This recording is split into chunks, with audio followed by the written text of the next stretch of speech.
So these are some of the fishes that I grow using maggots.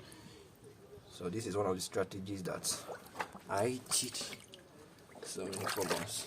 Let me show you something. You can see this, right? This is one of the fish.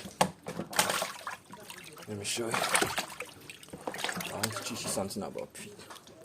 So I use maggots that I generate from my pig farm to grow fish, and they equally use normal fish feed, right? But that enables me to reduce the cost of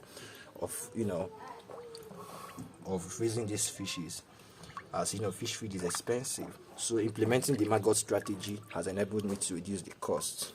That is one of the things that you need to understand. I explain so many strategies in my book, The Pig Farmer's Journey. So make sure you grab a copy. Message me via WhatsApp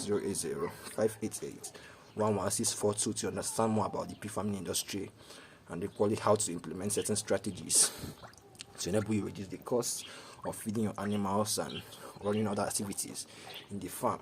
These are some of the fishes. I have the bigger sets.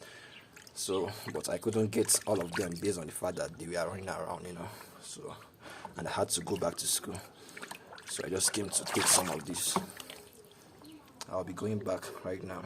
Thank you very much, guys. Feel free to ask me questions on any aspect of the pig farming industry via my comment section and equally via message via WhatsApp, right? 080-588-11642. I don't know if at some point I will practice breeding, but I know that, I don't know yet though. Let's see how big they grow. They are still very young, but they are growing very fast based on the protein cells that they are being fed with. Thank you very much, guys.